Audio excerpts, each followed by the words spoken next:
You don't need to pack 2 years worth of like shampoo or deodorant because they have it there. Because like one of my luggages was literally like all like hygiene stuff and like toothpaste, everything like that. But I got there and you can get everything there. So it's not as like third world as you would think. It definitely still is, but you can still get all that stuff there, so you can save room for more clothes.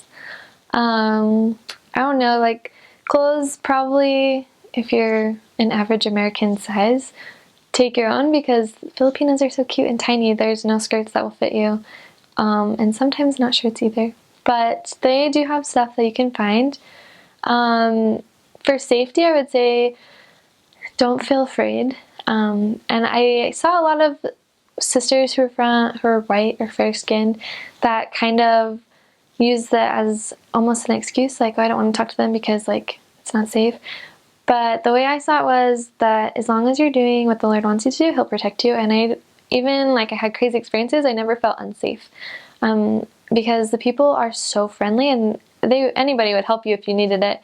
Obviously be smart in your decisions and where to go like during the times of day, but the Lord will protect you, and that's not something really you need to be super worried about.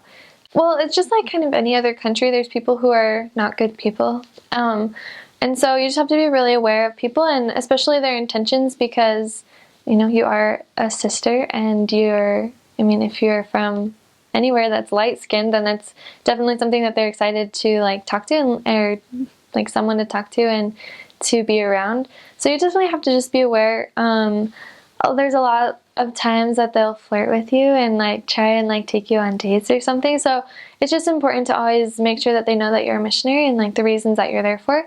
And I never had anyone really give me a hard time about it. And like once they understand that like you're there and you're like on the Lord's errand and you're a member of the church, then they kind of just back off and they'll be fine. It is always important though, if you ever feel like something isn't right, even if you walk away from it, to tell your district leader or your mission president, because it's never a bad thing to be on the safe side, because there were times in our mission, not for me, but I've heard about other sisters that they did have some scary experiences, and definitely you should let the priest sit in on that so that they can help you if they need to.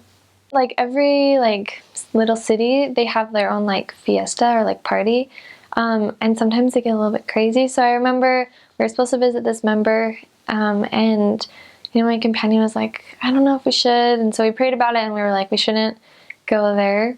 And like they were a member, we were just gonna like share a lesson because they had a referral for us, but we decided not to go. And like later that week we found out that their neighbors had been drinking a lot, and it's just like with anybody, like if you're drinking a lot, kind of don't know what you're doing. So I don't know if anything would have happened, but it was nice to know that the Spirit was watching out for us, that we didn't visit them that day and they weren't offended, and we just went back a different day and it was fine.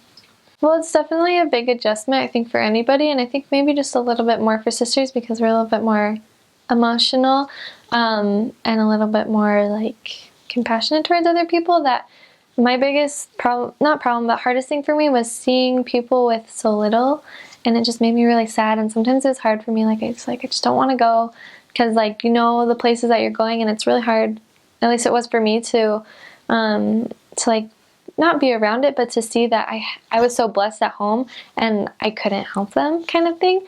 But something that I like realized is they're so happy either way. And so for me, just I learned that prayer was a really big thing to help with no matter like what emotional side you're dealing with, because it is a lot to take in, and especially in the Philippines, it's a lot different than it is here. But to know that Heavenly Father loves them just as much and they have everything that they need, and especially if they choose to listen to the message that we have to share and to continue and progress in that, then He'll bless them even more than they can imagine.